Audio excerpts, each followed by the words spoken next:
Hello dear students. आज हम अर्थशास्त्र का सबसे महत्वपूर्ण चैप्टर पढ़ने वाले हैं, जिसमें से हर साल वार्षिक परीक्षा में 10 से 12 अंकों के प्रश्न पूछे जाते हैं। इसलिए वीडियो को पूरा देखें और आप मेरे चैनल को ज़रूर सब्सक्राइब करें। वीडियो को स्टार्ट करते हैं। चैप्टर का नाम है मांग या डिमांड। इंग्लिश में डिमांड कहते हैं। पहला क्वेश्चन है कि मांग से क्या आशा है या मांग किसे कहते हैं। क्वेश्चन दोनों प्रकार से बन सकता है कि मांग से क्या आशा है या मांग किसे कहते हैं। तो इसका आंसर है साधारण अर्थ में मांग से आशा किसी वस्तु को प्राप्त करने की इच्छा से लगाया जाता है, लेकिन अर्थशास्त्र में मांग से आशय किसी वस्तु या सेवा के प्राप्त करने की इच्छा होने के साथ साथ उससे क्रय करने के लिए पर्याप्त साधन होना चाहिए और उन साधनों को व्यय करने के लिए हमें तत्पर या तैयार रहना चाहिए। साथ ही वस्तु की कीमत तथा समय का भी उल्लेख होना आवश्यक है। तो ये क्या है, ये मांग का अर्थ हो गया या मांग किसे कहते हैं। ये हमेशा 2 नंबर में पूछा जाता है ये क्वेश्चन। अगला क्वेश्चन है मांग की प्रमुख प्रकार या रूप लिखिए। तो मांग के प्रमुख 3 प्रकार होते हैं। नंबर 1 पहला है कीमत मांग, नंबर दूसरा है आय मांग और नंबर तीसरा आड़ी मांग। ये 2 नंबर में सिर्फ 3 नाम भी पूछ सकता है, 1 नंबर में भी पूछ सकता है, और अगर 4 नंबर में पूछेगा तो आपको इन तीनों की डिटेल लिखना है। डिटेल में लिखेंगे। पहला कीमत मांग। पहला जो पूरक व स्थानापन्न वस्तुएं होती हैं वो आपस में एक दूसरे को प्रभावित करती हैं, एक दूसरे की मांग को प्रभावित करती हैं। अगला क्वेश्चन है स्थानापन्न या प्रतिस्थापन वस्तु किसे कहते हैं। तो वे वस्तु जिनका एक दूसरे के स्थान पर या एक दूसरे के बदले प्रयोग किया जा सकता है उन्हें स्थानापन्न या प्रतिस्थापन वस्तुएं कहते हैं, जैसे चाय और कॉफ़ी, गुड़ और शक्कर। क्योंकि कभी कभी चाय की जगह हम कॉफ़ी से काम चला लेते हैं और कॉफ़ी की जगह चाय से काम चला लेते हैं। ऐसे ही गुड़ की जगह कभी हम शक्कर से काम चला लेते हैं तो कभी शक्कर की जगह गुड़ को यूज कर लेते हैं। तो ये आपस में कैसी स्थानापन्न वस्तुएं हैं, या जिसे हम प्रतिस्थापन वस्तुएं भी कहते हैं। और इन प्रतिस्थापन वस्तुओं की मूल्य तथा मांग में धनात्मक या सीधा संबंध होता है। कैसा संबंध होता है, धनात्मक या सीधा संबंध होता है। 1 नंबर में पूछ सकता है कि जो पूरक और स्थानापन्न वस्तुएं होती हैं इनमें आपस में कैसा संबंध होता है, उनमें सीधा या धनात्मक संबंध होता है। अगला क्वेश्चन है कि पूरक वस्तुएं किसे कहते हैं। तो बोले वे वस्तुएं जिनका साथ साथ प्रयोग करना आवश्यक होता है, अन्यथा की स्थिति में भी अनुपयोगी हो जाती हैं, ऐसी वस्तुओं को पूरक वस्तुएं कहा जाता है, जैसे कार और पेट्रोल, बंदूक तथा कारतूस। और पूरक वस्तुओं की कीमत तथा मांग में आपस में ऋणात्मक या उल्टा संबंध होता है। जो पूरक वस्तुएं होती हैं इनमें आपस में कैसा संबंध होता है, ऋणात्मक या उल्टा, और इनका प्रयोग हमें साथ साथ करना पड़ता है, नहीं तो ये ऐसे हो जाती है अनावश्यक। जैसे मान के चलो आपके पास कार है, पेट्रोल नहीं है, तो अभी आप कार को यूज नहीं कर सकते, और पेट्रोल है, कार नहीं है, तो भी आप कहीं नहीं जा सकते। तो ये आपस तो ये होती हैं पूरक वस्तुएं, और जिनमें संबंध कैसा होता है आपस में, ऋणात्मक या उल्टा। अगला क्वेश्चन है कि मांग को निर्धारित या प्रभावित करने वाली तत्व, कारक या कारणों को समझाइए। किसी भी प्रकार से क्वेश्चन पूछ सकता है। वो तत्व ये भी पूछ सकता है कि निर्धारित या प्रभावित करने वाली तत्व या कारक, कारक के नाम से भी आ सकता है, या कारण पूछ सकता है। तो ये मांग को प्रभावित करने वाली, प्रभावित मतलब इन जी भी तत्व या कारक जिनके कारण मांग या तो बढ़ जाती है या मांग कम हो जाती है। तो पहला है बोले वस्तु की कीमत। बोले किसी वस्तु की मांग को प्रभावित करने वाला प्रमुख तत्व उसकी कीमत होती है, क्योंकि वस्तु की कीमत घटने पर मांग बढ़ जाती है या बढ़ती है, और कीमत के बढ़ने पर वस्तु की मांग कम हो जाती है। दूसरा है उपभोक्ताओं की आय। बोले उपभोक्ताओं की आय भी वस्तु की मांग को प्रभावित करती है, क्योंकि जब उपभोक्ताओं की आय या क्रय शक्ति बढ़ जाती है तो वस्तुओं की मांग भी बढ़ जाती है, और आय कम होने पर वस्तुओं की मांग घट जाती है। स्वाभाविक है, आय जो व्यक्ति की आय होती है वही क्या होती है, उसकी क्रय शक्ति होती है, और जब आय कम होगी तो स्वाभाविक है उसकी क्रय शक्ति भी कम होगी। अगला इसका पॉइंट है कि रुचि और फैशन। बोले रुचि और फैशन के कारण भी मांग प्रभावित होती है। बोले कैसे? बोले जब रुचि और फैशन के कारण भी मांग प्रभावित होती है, क्योंकि जो वस्तुएं फैशन या प्रचलन में ज़्यादा होती हैं और उपभोक्ता उनको खरीदने में रुचि रखते हैं, उन वस्तुओं की मांग प्रायः ज़्यादा होती है। अगला है कि धन का वितरण। बोले समाज में धन का वितरण भी वस्तुओं की मांग को प्रभावित करता है। यदि समाज में धनी वर्ग की संख्या ज़्यादा है तो विलासिता वस्तुओं की मांग बढ़ेगी, और यदि मध्यम वर्ग और गरीब वर्ग ज़्यादा है तो आरामदायक और आवश्यक वस्तुओं की मांग बढ़ेगी। तो धन का वितरण भी मांग को प्रभावित करता है। अगला है जनसंख्या। बोले जनसंख्या भी मांग को प्रभावित करती है। बोले जहाँ जिस देश की जनसंख्या ज़्यादा होती है वहाँ वस्तुओं की डिमांड ज़्यादा की जाती है, जहाँ कम होती है वहाँ कम की जाती है। और अगला सरकारी नीति। बोले सरकारी नीति भी बोले मांग को प्रभावित करती है। बोले कैसे? बोले जिन वस्तुओं पर सरकार ज़्यादा टैक्स लगाती है वो महंगी हो जाती हैं, तो वो उनकी मांग कम होती है। और जिन वस्तुओं पर सरकार कम टैक्स रखती है तो वो सभी उनको आसानी से परचेस कर देते हैं, जिससे क्या होती है कि उनकी मांग ज़्यादा होती है। तो सरकारी नीति के कारण भी मांग प्रभावित होती है। सातवां है जलवायु। जलवायु के कारण भी मांग प्रभावित होती है। अलग अलग क्षेत्रों में अलग अलग जलवायु पाई जाती है, जिसके कारण अलग अलग वस्तुओं की अलग अलग डिमांड की जाती है। जैसे कि जो ठंडे प्रदेश होते हैं वहाँ सर्दियों में गर्म कपड़े की ज़्यादा डिमांड की जाती है, जबकि जो जहाँ नॉर्मल सर्दी पड़ती है वहाँ उन वस्तुओं की मांग कम होती है। तो जलवायु कहीं ना कहीं मांग को प्रभावित करती है। तो ये हुई मांग को निर्धारित या प्रभावित करने वाले तत्व या कारक। अगला क्वेश्चन है कि मांग तालिका किसे कहते हैं। अगला क्वेश्चन है मांग तालिका किसे कहते हैं। तो बोले मांग तालिका एक निश्चित समय सीमा में विभिन्न कीमतों पर किसी वस्तु की उन विभिन्न मात्राओं की सूची होती है जो किसी व्यक्ति या व्यक्तियों द्वारा मांगी जाएगी। और बोले मांग तालिका दो प्रकार की होती है, व्यक्तिगत मांग तालिका और बाजार मांग तालिका। जब क्वेश्चन 2 नंबर में पूछा जाए तो आपको इतना ही लिखना है सिर्फ, लेकिन जब 4 नंबर में पूछा जाए तो आपको ये व्यक्तिगत मांग तालिका और ये दोनों ये आपको डिटेल भी लिखना है, और मांग तालिका बनाने का पूछे तो आपको मांग तालिका बनाकर दिखानी होगी उत्तर पुस्तिका में। तो पहला है बोले व्यक्तिगत मांग तालिका। बोले व्यक्तिगत मांग तालिका वस्तु की उन विभिन्न मात्राओं की सूची होती है जो एक उपभोक्ता या एक व्यक्ति द्वारा विभिन्न कीमतों पर खरीदी जाएगी। तो ये परिभाषा होगी व्यक्तिगत मांग तालिका की। ये व्यक्तिगत मांग तालिका प्रारूप। जैसे कुछ एक वस्तु का उदाहरण ले लिया, वो है चीनी। बोले और एक व्यक्ति है या एक उपभोक्ता है जो उसको क्रय करना चाहता है विभिन्न कीमतों पर। जैसे कि 14 रुपये किलो है जब कीमत, तो 8 किलो खरीदना चाहता है। 15 है तो 7 किलो खरीदना चाहता है। 16 के मूल्य पर वो 5 किलो खरीदना चाहता है। ऐसा क्यों हो रहा है? इसकी मात्रा कम, क्योंकि ये हमने पढ़ा है किसमें, वो वस्तु की कीमत और मांग में कैसा संबंध होता है, विपरीत संबंध होता है। क्या बोले जब वस्तु महंगी होती हैं तो लोग चीज़ कम खरीदते हैं, और जब सस्ती होती है तो ज़्यादा खरीदते हैं। जैसे सस्ती 14 रुपये किलो है तो 8 किलो खरीदी जा रही है, जैसे बढ़ गई तो 7 किलो खरीदी जा रही है, और बढ़ गया चीनी का मूल्य तो 5 किलो खरीदी जा रही है। तो ये है व्यक्तिगत मांग तालिका। अगला है बाजार मांग तालिका। बोले बाजार मांग तालिका एक निश्चित समय में किसी वस्तु की वह कुल मांग होती है जो बाजार के सभी क्रेताओं की मांग को जोड़कर प्राप्त होती है।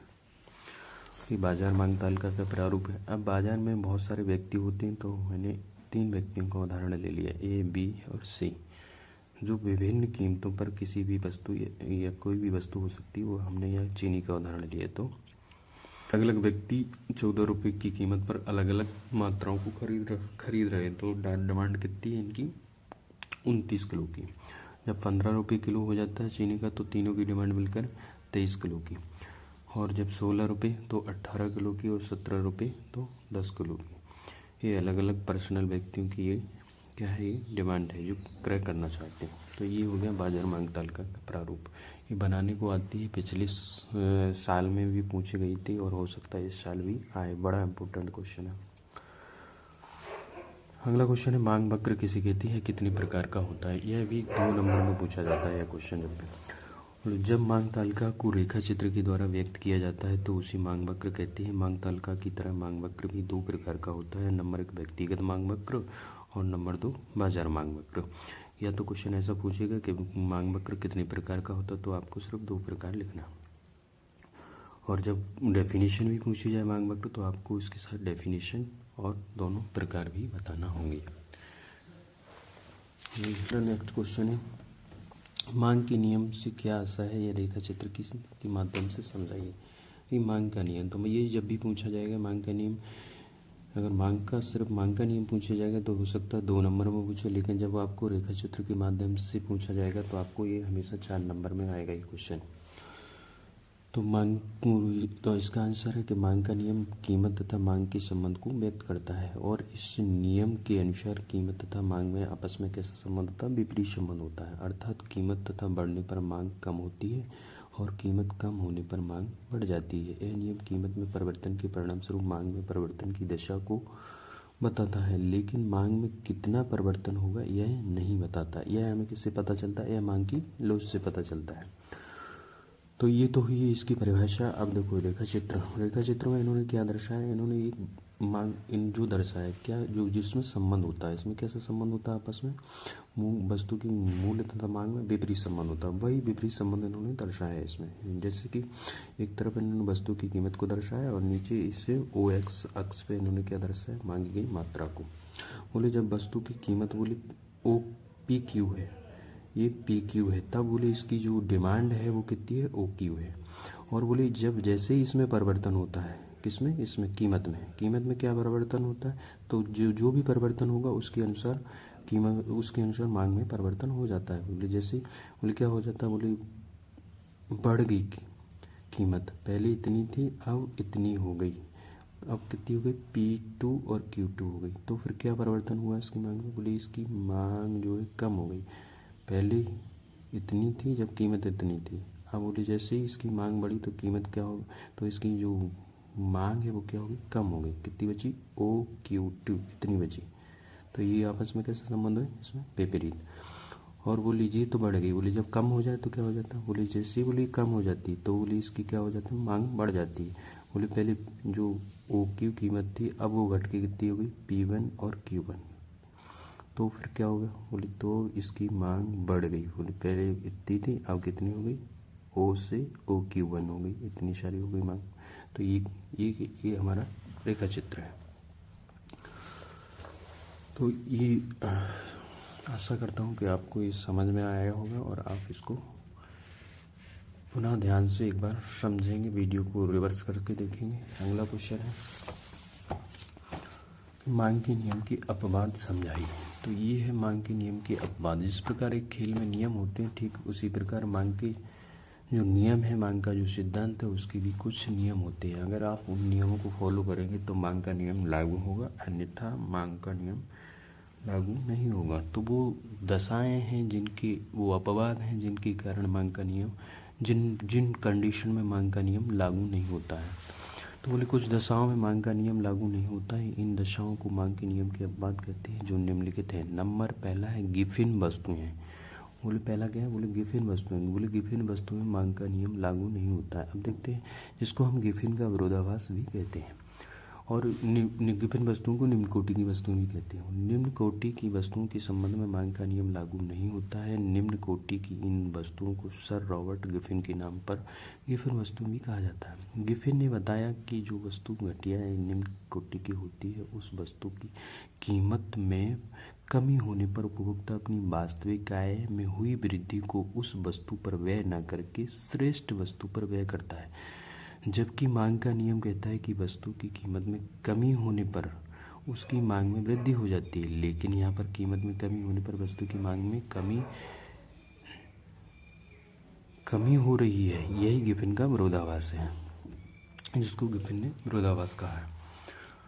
अगला है वस्तु की मूल्य की वृद्धि की आशा। यदि उपभोक्ताओं को किसी वस्तु की मूल्य की वृद्धि की आशंका है कि भविष्य में इस वस्तु का मूल्य क्या हो जाएगा, बढ़ जाएगा, आशंका है, तो उपभोक्ता तो क्या करेगा, उपभोक्ता बढ़ी हुई कीमत पर ही अधिक वस्तु की मांग करने लगता है, जिसकी फलस्वरूप मांग का नियम लागू नहीं होता है।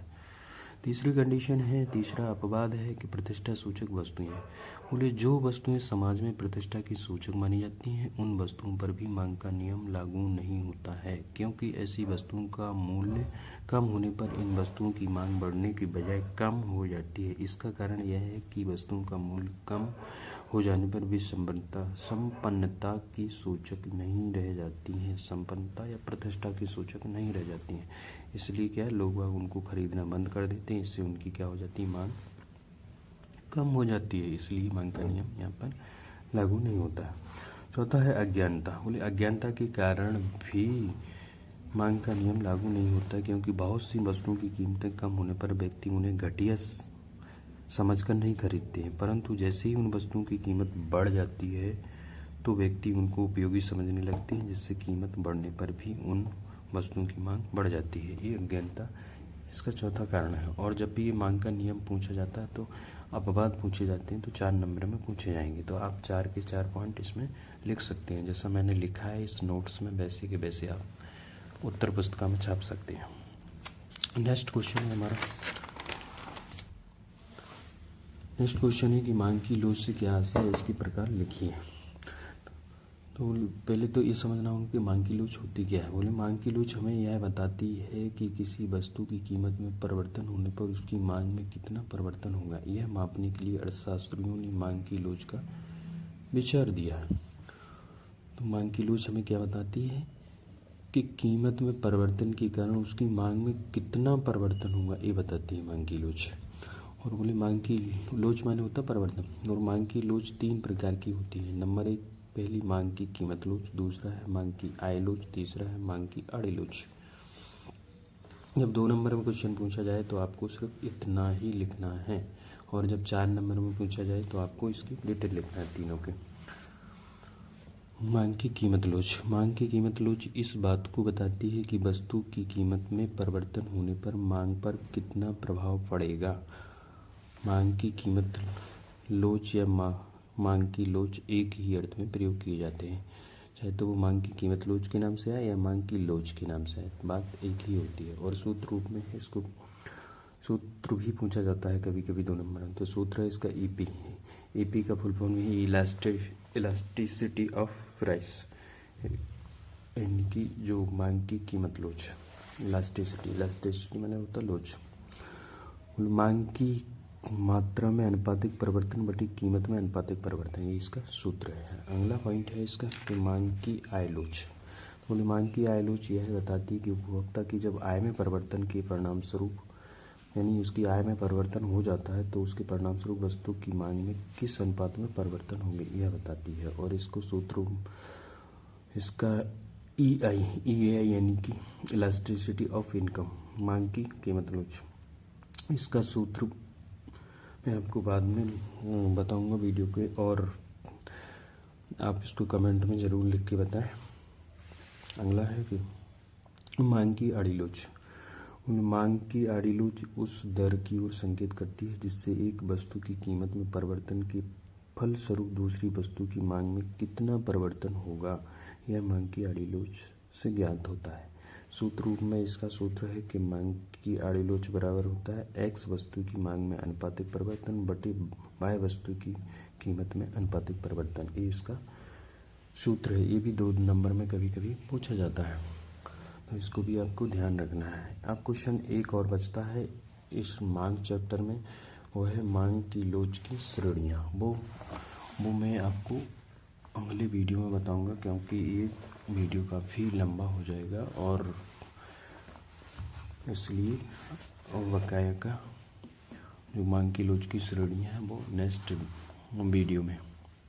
Thank you for watching my video, और मैं आशा करता हूँ कि आप लोग मुझे ज़रूर सपोर्ट करोगे और चैनल को सब्सक्राइब ज़रूर करोगे। Thank you.